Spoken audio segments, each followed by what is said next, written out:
जय हिंद साथियों, एक बार फिर से स्वागत है आप सभी का आपके अपने ऑनलाइन स्टडी प्लेटफॉर्म समग्र जीएस स्टडी पर।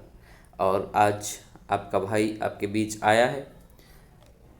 उत्तर प्रदेश पुलिस कांस्टेबल भर्ती री एग्ज़ाम के लिए ये आपका 10वां मॉडल पेपर है। ठीक है, घटना चक्र की जो टॉय सीरीज चल रही है उसका ये आपका 10वां मॉडल पेपर है। ठीक है, और ये अंतिम मॉडल पेपर है। इसके बाद मैं आपको और भी ज़बरदस्त मॉडल पेपर लेके आ रहा हूँ, तो आपको जो है हमारे साथ जुड़ना है, चैनल को सब्सक्राइब करना है। साथ ही मेरे जो भी भाई बहन हैं वो वीडियो को अधिक से अधिक लाइक करेंगे, ठीक है ना, और शेयर भी करेंगे। चूँकि परीक्षा का अभी कोई तय तो नहीं है, क्योंकि परीक्षा कराने वाली जो एजेंसी थी उसको ब्लैक लिस्टेड कर दिया गया है, लेकिन जल्द ही जो है टेंडर प्रक्रिया वगैरह जो भी होती हैं वो होके एग्ज़ाम आपका होना फिक्स है। तो आपको अपनी तैयारी कम नहीं करनी है, तैयारी को प्रॉपर करते रहना है, क्योंकि कहा गया है कि धीरे धीरे रे मना धीरे सब कुछ होए, माली सींचे 100 घड़ा ऋतु आए फल होए। ठीक है ना, तो आप इस चक्कर में ना रहिए कि हम तुरंत उसी समय पे तैयारी कर लेंगे। आपको अपनी तैयारी को धीरे धीरे करते रहना, उसको छोड़ना नहीं है। ठीक, क्योंकि फिर एकाएक वही लोड आ जाता है। ये हमारी ह्यूमन टेंडेंसी है कि हम किसी चीज़ को छोड़ देते हैं तो दिमाग से वो चीज़ निकलने लगती है। तो इन सब बातों का आपको ध्यान रखना है। अपनी तैयारी जो है अपन को निरंतर करती रहनी है। तो उसी के लिए हम भी आपको प्रॉपर टेस्ट वगैरह लेके आते रहते हैं। ठीक है ना, तो चलिए शुरू करते हैं और देखते हैं आज का पहला क्वेश्चन। हिंदी का पहला क्वेश्चन है, पढ़ते हैं। भाषा की लघुत्तम सार्थक इकाई क्या है? सार्थक इकाई इन्होंने पूछा है भाषा की। ठीक है, तो भाषा की जो सबसे छोटी इकाई होती है वो तो ध्वनि होती है। सबसे छोटी इकाई ध्वनि होती है आपकी, या वर्ण होती है। लेकिन यहाँ पर लघुत्तम सार्थक इकाई कहा है, तो आपको कन्फ्यूज नहीं होना है। सार्थक इकाई जो होती है वो शब्द होती है। ठीक है ना, शब्द हमारा भाषा की जो है वो सबसे छोटी सार्थक इकाई होती है। करेक्ट आंसर हो गया मेरे साथियों ऑप्शन नंबर ए। ठीक, दूसरा देखते हैं। हिंदी भाषा के उद्भव और विकास का सही क्रम चुनिए। तो बताया है मैंने आपको पहले, और दोबारा बताता हूँ कि हिंदी भाषा का जो सही क्रम है उसका उद्भव का, पहले थी आपकी संस्कृत, पाली, इसके बाद आई प्राकृत के बाद आई आपकी अपभ्रंश, और अपभ्रंश के बाद आई आपकी बोली। ठीक है, तो ये हमारा जो है हिंदी का एक विकास का क्रम है। करेक्ट आंसर हो गया हमारा ऑप्शन नंबर ए। ठीक है साथी, राइट आंसर हो गया हमारा ऑप्शन नंबर ए। चलिए आगे बढ़ेंगे। हिंदी की मूर्धन्य ध्वनियाँ हैं। मूर्धन्य ध्वनियाँ कौन सी हैं? तो कंठ पहला, तालु, कंठ का चा टा। ठीक है, ये कावर्क चावर्क टावर, तो ये तक एक होता कंठ, ये तालु, ये मूर्धा। ठीक है, तो मूर्धन्य ही पूछी हैं, यानी टावर्क जो है वो हमारा मूर्धन्य ध्वनियाँ हैं। राइट आंसर हो गया मेरे साथियों ऑप्शन नंबर बी। आगे बढ़ेंगे। ड़ा अड़ा ध्वनियों के विषय में कौन सा कथन शुद्ध है? कह रहे हैं कि ये कैसी ध्वनियाँ हैं? कह रहे हैं कि ये तालब्य ध्वनियाँ हैं, ये मूर्धन उत्क्षिप्त ध्वनियाँ हैं। तो ये तालब तो है नहीं। ठीक है, ये जो हैं आपकी मूर्धन्य में आती हैं और उत्क्षिप्त ध्वनियाँ हैं। कैसी हैं? मूर्धन्य उत्क्षिप्त ध्वनियाँ हैं। करेक्ट आंसर होगा इसका ऑप्शन नंबर बी। ये जो आपके वर्ड हैं, ठीक है, ये वर्ड ना तो हिंदी में थे और ना ही संस्कृत में थे। ये वर्ड आपके मराठी भाषा से हिंदी में लाए गए हैं। कहाँ से लाए गए हैं? मराठी भाषा से हिंदी में लाए गए हैं। ये मूल रूप से हिंदी और उसके आपके संस्कृत के वर्ड नहीं हैं। आगे बढ़ते हैं। पांचवा क्वेश्चन है, भूकंप किस प्रकार की संज्ञा है? भूकंप जो है किस प्रकार की संज्ञा है? तो भूकंप एक कैसा हो गया? ये जातिवाचक संज्ञा हो गई। राइट आंसर हो गया option number B. Right answer क्या हो गया? Option number B. छठा क्वेश्चन है, नेता का स्त्रीलिंग रूप दिए गए विकल्प में से कौन सा है? नेता का स्त्रीलिंग क्या होता है? काफ़ी सिंपल है, सब लोग जानते होंगे। नेता का होगा आपका नेत्री होता है। राइट आंसर क्या हो गया? नेता का नेत्री। चलिए नेक्स्ट है, मैं चलती थी मैं का बहुवचन क्या होगा? मैं, ठीक है, मैं का बहुवचन क्या होगा, मैं मतलब अपने लिए, बहुवचन यानी हम कई लोग होते हैं तो हम कौन से शब्द का प्रयोग करते, हम का करते ना, तो मैं का जो बहुवचन है वो हम होता है।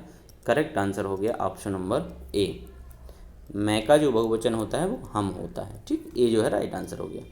आठवां, निम्नलिखित शब्दों में से जो शब्द विशेषण नहीं है उसका उल्लेख कीजिए। इन यहाँ पर आपको चार ऑप्शन दिए गए, इसमें कह रहे हैं कि कुछ विशेषण नहीं है उनका आपको उल्लेख करना है। तो सज्जन जो है आपका विशेषण हो गया, दुर्जन भी विशेषण हो गया और सुकुमार भी विशेषण हो गया। मानस जो दिया गया है यहाँ पर ये आपका विशेषण नहीं है। ठीक है, मानस आपका विशेषण नहीं है। राइट आंसर यहाँ पर हो गया साथियों ऑप्शन नंबर डी। नौवां क्वेश्चन, प्रतिदिन किस प्रकार का क्रिया विशेषण है। प्रतिदिन किस प्रकार का है, तो प्रतिदिन हमें किस चीज़ का बोध करा रहा है, वो हमें काल का बोध करा रहा है। ठीक है ना, यहाँ पर काल का बोध करा रहा है तो कालवाचक हो जाएगा। राइट आंसर क्या हो जाएगा, ऑप्शन नंबर डी जो है साथियों वो करेक्ट हो गया। 10वां क्वेश्चन, निम्नलिखित वाक्यों में अकर्मक क्रियार्थक वाक्य है। अकर्मक क्रियार्थक वाक्य क्या है इनमें से। ठीक, चलिए पढ़ते हैं। बूंद बूंद से घड़ा भर जाता है, बूंद बूंद से घड़ा भर जाता है। ठीक है, तो यहाँ पर आपका यही हो गया अकर्मक क्रिया। ठीक है, अकर्मक क्रिया क्या हो गई यहाँ पर, बूंद बूंद से घड़ा भरता है। ठीक है, जैसे घड़ा भरता है तो घड़ा भरना क्या हो गया आपका अकर्मक क्रिया हो गई। ठीक है, यदि इसकी जगह पर कुछ और होता कि किसी का नाम आ जाता कि गीता घड़ा भरती है या कुछ भी, तो आपकी वो सकर्मक क्रिया हो जाती है। राइट आंसर हो गया ऑप्शन नंबर ए। नेक्स्ट, माँ ने बाजार से कपड़ा खरीदा, रेखांकित शब्द का कारक बताइए। माँ ने बाजार से कपड़ा खरीदा। ठीक है, कपड़ा खरीदा होगा, किसी को तो खरीदा होगा। ठीक है ना, तो कपड़ा जो यहाँ आपका रेखांकित वर्ड है इसका जो हमें कारक बताना है, तो किस कपड़ा किसको किसी न किसी को खरीदा होगा ना, तो कर्ता ने कर्म को, तो यहाँ पर आपका हो जाएगा कर्म कारक। ठीक है ना, को यहाँ पर आपकी विभक्ति इसमें छिपी हुई है। राइट आंसर हो गया ऑप्शन नंबर सी। चलिए, वह आई हो तो मेरी चिट्ठी उसे दे देना में कौन सा काल है। कह रहे हैं कि वह आई हो तो मेरी चिट्ठी उसे दे देना, इसमें कौन सा काल है। तो स्पष्ट दिख रहा आपको, संदिग्ध लग रहा ना, संदिग्ध, संदिग्ध जो है वह आई हो तो मेरी चिट्ठी उसे दे देना, मतलब संभावना जताई जा रही, सॉरी संदिग्ध नहीं, यहाँ पर संभावना जताई जा रही कि यदि वो आई हो तो ये संभाव्य वर्तमान में हो जाएगा। राइट आंसर होगा मेरे साथियों ऑप्शन नंबर बी। ठीक है, संभावना वह आई हो, ये संभावना हो सकती है कि वो आई भी होगी और या नहीं भी आई होगी, तो संभाव्य वर्तमान यहाँ पर हो जाएगा। निम्नलिखित में से कौन सा भाववाच्य का उदाहरण है। भाववाच्य का कई बार आपको बताया है कि जहाँ पर आपका जो है नहीं शब्द जुड़ा होता है वहाँ पर आपका भाववाच्य होता है। तो इनमें मैंने पुस्तक पढ़ी जाती है, आम खाया जाता है, धूप में चला नहीं जाता, ये आपका भाववाच्य हो गया। राइट आंसर हो गया ऑप्शन नंबर डी। 14वां क्वेश्चन है, आहा आप आगे वाक्य में आहा शब्द है। आहा शब्द कैसा शब्द है यहाँ पर, तो आहा जो है आपका संज्ञा नहीं है, सर्वनाम भी नहीं है, विशेषण भी नहीं, ये आपका अव्यय हो जाएगा। राइट आंसर मेरे साथियों क्या होगा, ऑप्शन नंबर सी, अव्यय यहाँ पर हमारा हो जाएगा आहा शब्द। नेक्स्ट क्वेश्चन, निम्नलिखित में से गीध का तत्सम रूप कौन सा होगा। गीध का तत्सम रूप बताना है। ठीक है, गीध जो है तद्भव दिया गया है, गर्दभ तो ये तत्सम है किसका, इसका तद्भव होता है गधा। ठीक है, गर्दभ का जो तत्सम होता है वो गधा होता है। इसके बाद दिया है आपका ग्रंथि। ठीक है, तो ग्रंथि भी आपका जो है तत्सम है, ये ग्रंथि जो है गांठ का तत्सम है। ग्रंथि किसका है, गांठ का तत्सम गंध, और गंध मतलब महक, तो ये महक का हो गया। तो ये तो हो गए आपके तत्सम। तद्भव गीध का तत्सम रूप बताना है। ठीक है, हाँ, तो ये गीध जो है आपका तद्भव दिया, इसका तत्सम हो जाएगा गृध्र। ठीक है, गृध्र राइट आंसर हो जाएगा ऑप्शन नंबर सी। ठीक है, ये तत्सम दिया था, गधा का था, ग्रंथि गंध। ठीक, चलिए आगे बढ़ते हैं। निम्नलिखित में तद्भव शब्द है, तद्भव शब्द इसमें से कौन सा है? तो अग्नि तत्सम हो गया, पुष्प भी तत्सम, शलाका तत्सम। 14 जो है आपका तद्भव होगा। राइट आंसर क्या हो गया? 14। 14 का तत्सम होता है चतुर्दशी, चतुर्दशी, ठीक है ना, चतुर्दशी। चलिए आगे बढ़ेंगे। पक्षी शब्द का पर्यायवाची इसमें से कौन सा है? पक्षी का हम लोग पढ़ते हैं पक्षी खग, ठीक है ना, खग, विहंग, परिंदा, पतंग, पखेरु, ये सब, और द्विज, ये हमारे पक्षी के पर्यायवाची होते हैं। तो राइट कौन सा हो गया साथियों? बी वाला जो है वो करेक्ट हो जाता है। 18वां है कि अपसरण का विलोम क्या होता है? अपसरण का विलोम होता है अभिसरण। करेक्ट आंसर क्या होगा? ऑप्शन नंबर ए, अपसरण का विलोम अभिसरण होता है। ठीक है, अपसरण का क्या होता है? अभिसरण होता है। राइट आंसर हो गया ऑप्शन नंबर ए। नेक्स्ट, निम्नलिखित में से असंगत या गलत विलोम शब्द युग्म कौन सा है? तो घात का कह रहे कि प्रतिघात, ठीक है। प्रसारण का संकुचन, ठीक है, प्रसारण मतलब फैलना और संकुचन मतलब उसका सिकुड़ना। शाश्वत का कह रहे कि सदैव, ये नहीं है, ठीक है, ये आपका गलत हो गया। खग का मृग होता है, ये तो सही है। तो हमें गलती ढूंढना था ना, तो राइट आंसर हमारा सी हो जाएगा। राइट क्या होगा? सी जो है हमारा करेक्ट होगा, क्योंकि जो शाश्वत है, शाश्वत का आपका विलोम सदैव ना होकर क्षणिक होता है। शाश्वत का विलोम क्या होता है? क्षणिक होता है। ठीक, शाश्वत या सदैव, तो ये तो समानार्थी हो गया उसका। चलिए, 20वां, इनमें से कौन सा शब्द मद का समानार्थी नहीं है? मद का समानार्थी इसमें से नहीं है। ठीक, तो मद का मतलब गर्भ भी होता है, नशा और मद, ये आपके समझ। शिथिल मतलब शिथिल पड़ना यानी कमज़ोर पड़ जाना, तो ये मद का नहीं है। राइट आंसर हो गया ऑप्शन नंबर ए। आगे बढ़ेंगे। निम्नलिखित विकल्पों में से अनेकार्थी शब्द समूह पहचान कर चिन्हित कीजिए। अनेकार्थी शब्द, आँख, अली, अक्षी, अक्ष, अलग चीज़ हो गई। अंग, अव्यय, अंश और शरीर, ये समानार्थी हैं आपके। ये कैसे हैं? समानार्थी है। राइट आंसर हो गया ऑप्शन नंबर बी। नेक्स्ट, राज्य सरकार द्वारा निकाला गया आधिकारिक आदेश वाक्यांश के लिए एक शब्द है।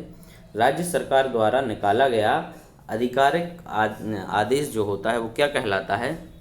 तो राज्य सरकार द्वारा जो आदेश निकाला जाता है वो होता है आपका अध्यादेश। ठीक है, कहा जाता है कि सरकार के द्वारा ये अध्यादेश जारी किया गया। ठीक है, और शासन द्वारा जो कानून जो जारी किया जाता है, शासन द्वारा जारी किया गया कानून कहलाता आपका अधिनियम।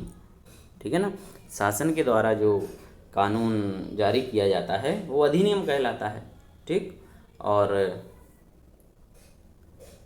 वह आधिकारिक सूचना जो किसी राजपत्र में प्रकाशित हुई हो, भारत के या किसी भी जो विशेषता राजपत्र में प्रकाशित होती है वो अधिसूचना कहलाती है। ठीक है, वो क्या कहलाती है? अधिसूचना।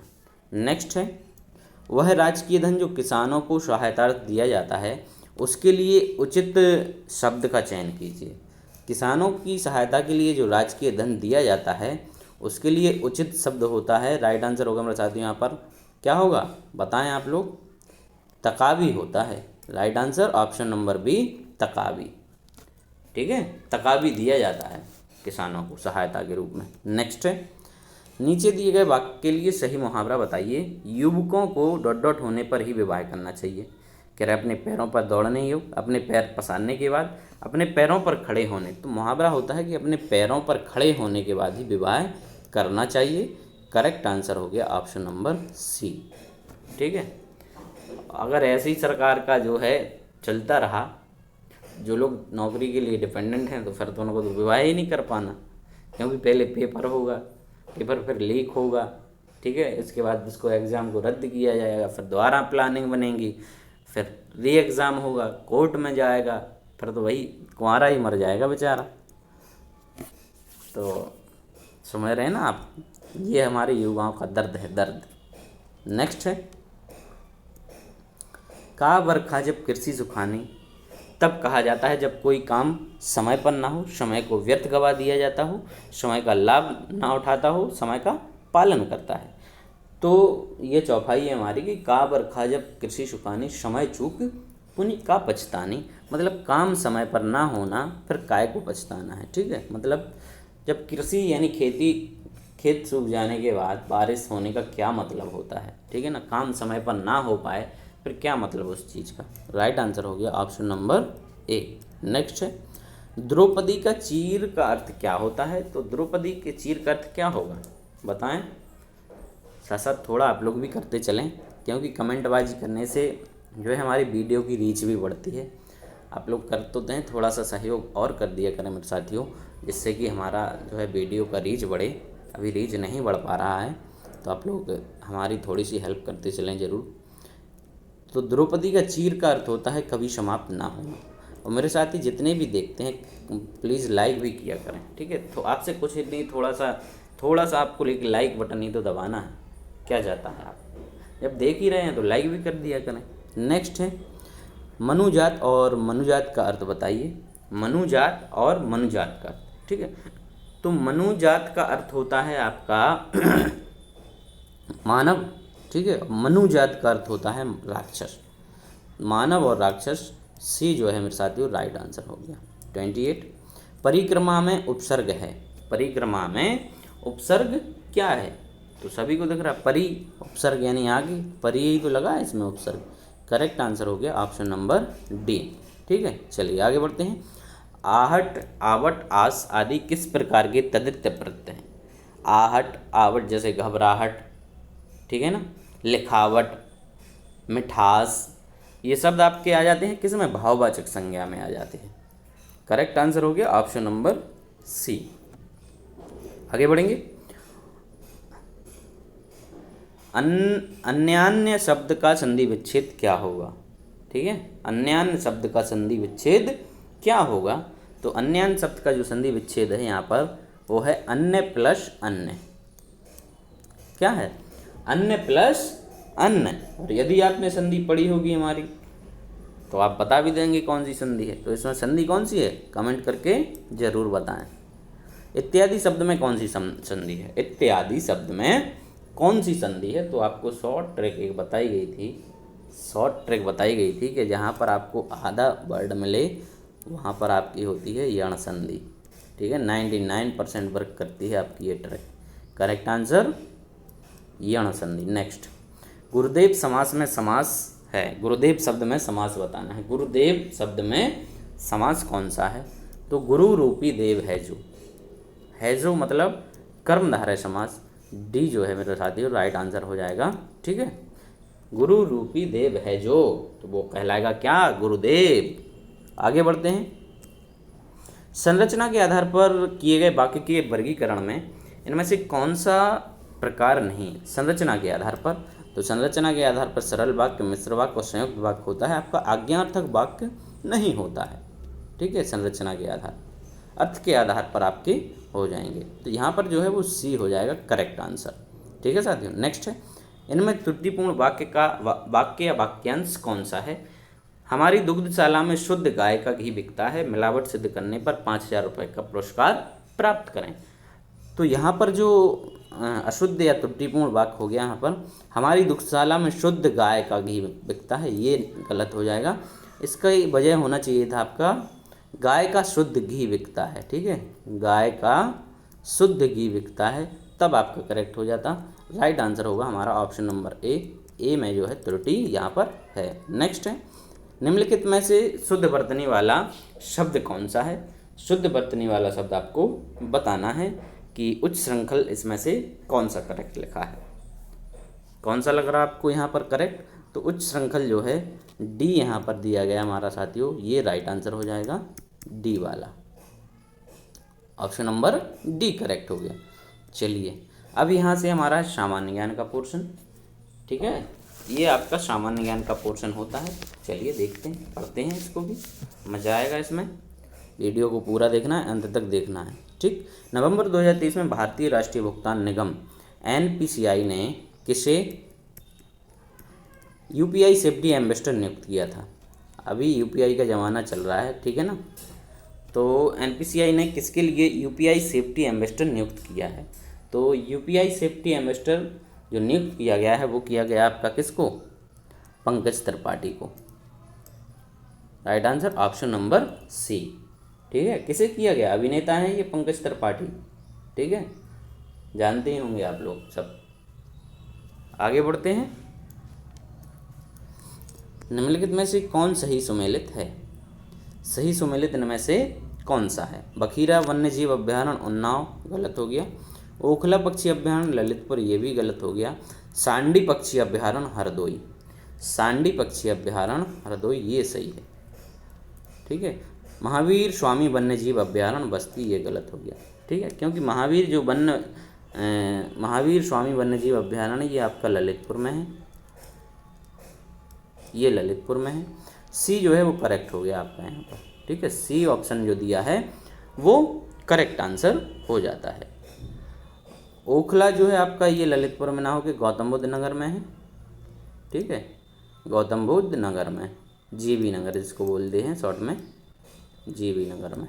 ठीक, और वखीरा वन्यजीव अभ्यारण्य कहाँ पर है? तो वखीरा वन्यजीव जो है वो आपका है कहाँ? शांडी हरदोई। ठीक है, ठीक ठीक, चलिए। उत्तर प्रदेश की सर्वाधिक लंबी नहर प्रणाली, उत्तर प्रदेश की सबसे लंबी नहर कौन सी है? तो उत्तर प्रदेश की जो सबसे लंबी सबसे लंबी नहर प्रणाली है वो है कौन सी? शारदा नहर। Right answer option number B. आगे बढ़ेंगे। उत्तर प्रदेश में तेल शोधक कारखाना स्थित कहाँ पर है? यूपी में तेल शोधक कारखाना जो है वो कहाँ पर है? तो ये स्थित है मथुरा में। कहाँ है मेरे साथियों? मथुरा में। डी जो है वो करेक्ट आंसर हो गया। नेक्स्ट है, भारत का पहला ई वेस्ट इको पार्क कहाँ स्थापित किया जाएगा? ई वेस्ट इको पार्क कहाँ पर स्थापित किया जाएगा भारत का? तो ये किया जाएगा आपका न्यू दिल्ली। राइट आंसर हो गया ऑप्शन नंबर सी। आगे बढ़ते हैं। 43, कोणार्क का सूर्य मंदिर किसने बनवाया था? ठीक है, कोणार्क का सूर्य मंदिर किसने बनवाया था? तो ये तो आपका कौन सूर्य मंदिर जो है वो पूरी उड़ीसा में स्थित है। ये क्वेश्चन है कि ये बनवाया किसने था? तो ये बनवाया था आपका नरसिंहदेव बर्मन प्रथम चोडगंग के द्वारा इसको बनवाया गया था। राइट आंसर हो गया option number B. Next question है, किस रंग के प्रकाश की तरंगदैर्घ्य सबसे कम होती है? सबसे कम होती है, किसकी होती है? तो विबग्योर में, ये आपका विबग्योर में कौन सा? वी यानी वॉयलेट, तो कौन सा? बैगनी हो गया ना। तो सबसे कम जो तरंगदैर्घ्य होगी, सबसे कम वेवलेंथ, वो होती है आपकी बैगनी कलर की। करेक्ट आंसर हो गया ऑप्शन नंबर बी। चलिए आगे बढ़ते हैं। मानव शरीर संरचना में कौन सी दूसरी सबसे बड़ी ग्रंथि होती है? दूसरी सबसे बड़ी ग्रंथि, पहली तो होती है आपकी कौन सी?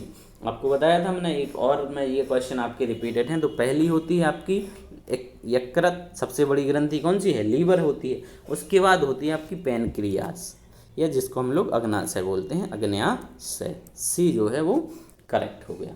ठीक, लीवर सबसे बड़ी है, इसके बाद पैनक्रियाज है। नेक्स्ट है, 18वीं उत्तर प्रदेश विधानसभा में कुल महिला सदस्यों की संख्या कितनी है?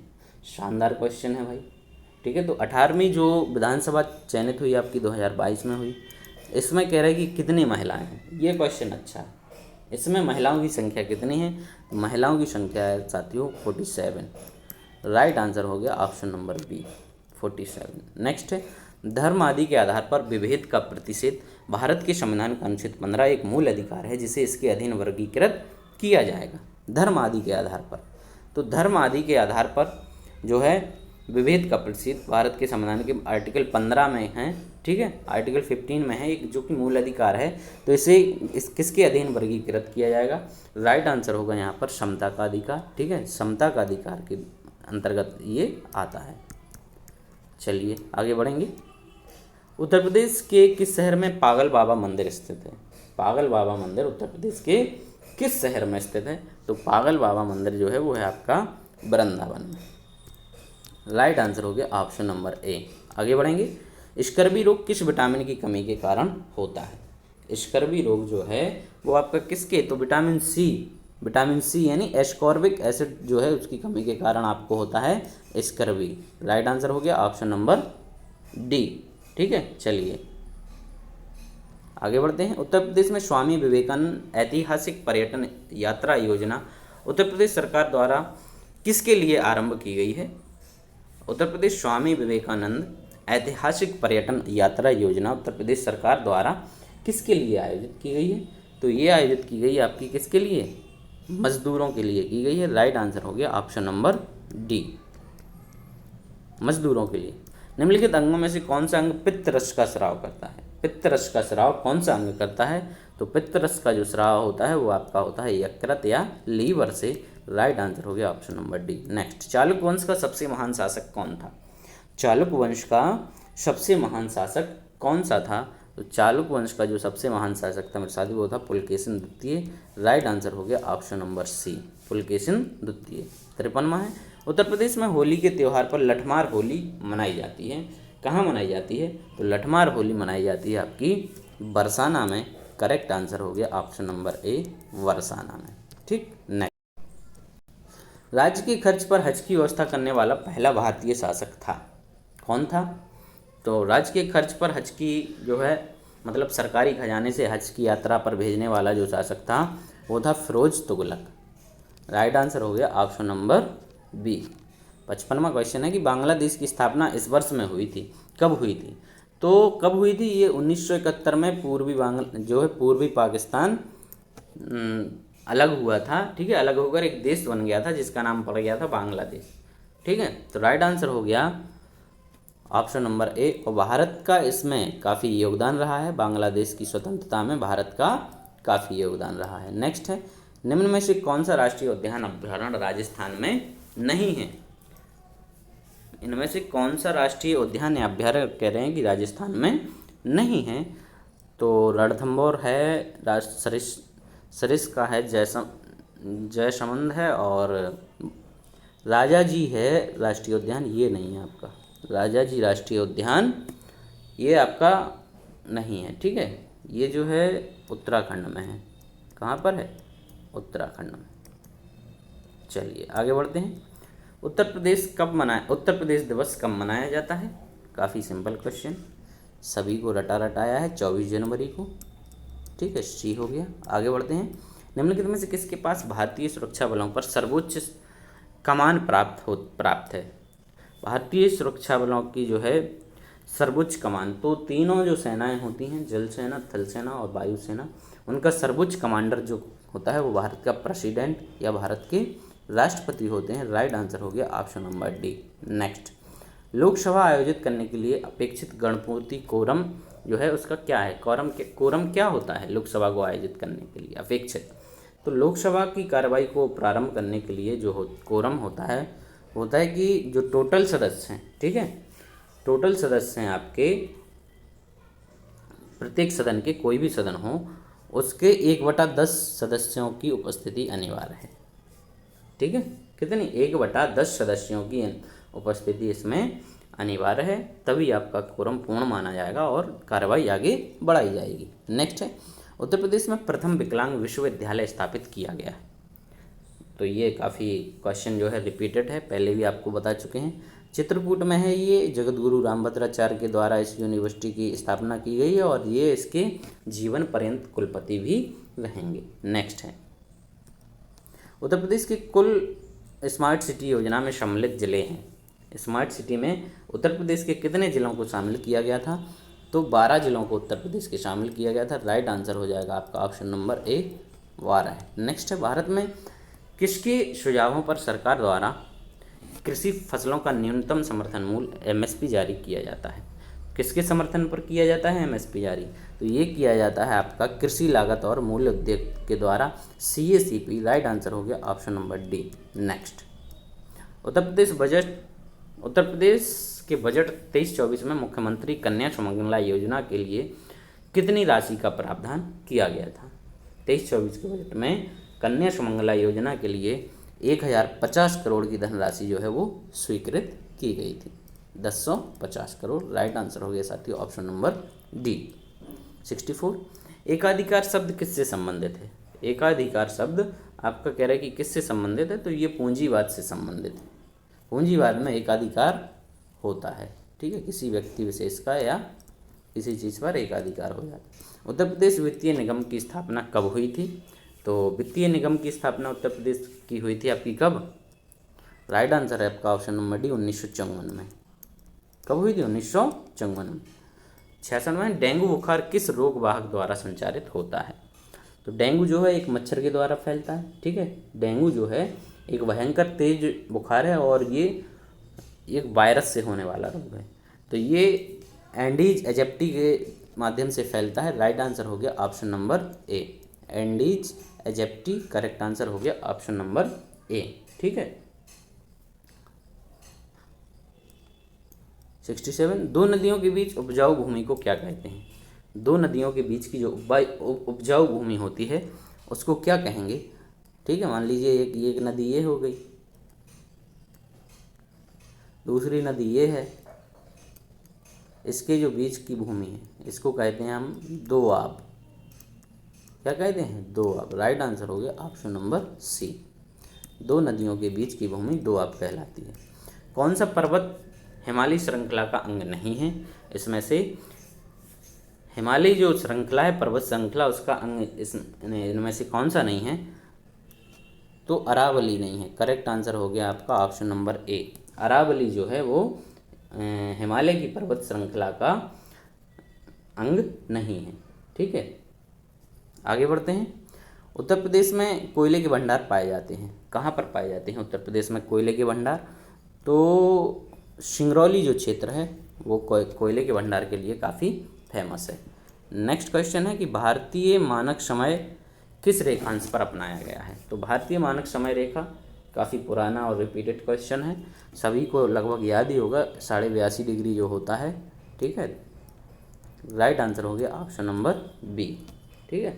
82.5 डिग्री पूर्वी देशांतर रेखा आपकी मानक समय रेखा है। नेक्स्ट, भारत में सिविल सर्विस का सूत्रपात निम्नलिखित में से किसने किया? सिविल सर्विसेज का सूत्रपात निम्न में से किसके द्वारा किया गया था? तो करेक्ट आंसर है आपका लॉर्ड कॉर्नवालिस के द्वारा। राइट आंसर हो गया option number B, Lord Cornwallis. आगे बढ़ते हैं। प्रधानमंत्री राष्ट्रीय बाल पुरस्कार 2022 से सम्मानित उत्तर प्रदेश के बच्चों में से कौन शामिल है? प्रधानमंत्री राष्ट्रीय बाल पुरस्कार 2022 से सम्मानित उत्तर प्रदेश के बच्चों में से कौन शामिल है इनमें से? तो यहाँ पर आपका कौन कौन दिया है? अभिनव कुमार चौधरी, जिया राय, चंद्रहरि सिंह चौधरी, उपर्युक्त सभी, ठीक है। इन सबको राष्ट्रीय बाल पुरस्कार से सम्मानित किया गया था। चलिए आगे बढ़ते हैं। बांग्लादेश मुक्ति युद्ध कब समाप्त हुआ था? बांग्लादेश मुक्ति युद्ध कब समाप्त हुआ था? तो 1971 में भी बताया हमने आपको, लेकिन ये जो समाप्त हुआ था युद्ध, ये हुआ था आपका 16 दिसंबर को। कब हुआ था? 16 दिसंबर 1971 को ये युद्ध समाप्त हो गया था। नेक्स्ट है, किस वर्ष भारत में बैंकों का राष्ट्रीयकरण किया गया था? किस वर्ष भारत में बैंकों का राष्ट्रीयकरण किया गया था? तो ये किया गया था आपका 1969 को, ठीक है, 1969 को, 19 जुलाई 1969, 19 जुलाई 1969 को 14 बैंकों का राष्ट्रीयकरण किया गया था, ठीक है। चलिए आगे बढ़ते हैं। नवंबर 2023 में टेनिस में पुरुष वर्ग की सबसे प्रतिष्ठित टीम प्रतियोगिता डेविस कप 2023 के फाइनल में इटली ने किस देश को पराजित कर खिताब जीता है? डेविस कप में इटली ने किसे पराजित कर इसका खिताब जीता है? तो इटली जो है उसने ऑस्ट्रेलिया को पराजित करके डेविस कप को जीता है। राइट आंसर हो गया आपका ऑप्शन नंबर कौन सा? डी। और सर्वाधिक बार जो डेविस कप जीता है वो अमेरिका ने 32 बार, ठीक है, 32 बार जीता है। तो ये थे आज के आपके क्वेश्चन, यहीं पर समाप्त होते हैं। आई होप कि आपको वीडियो अच्छा लगा होगा। अच्छा लगा है तो लाइक शेयर ज़रूर करें, ठीक है, और अपना ध्यान रखें। कल फिर मिलेंगे एक और नए वीडियो में, तब तक के लिए धन्यवाद।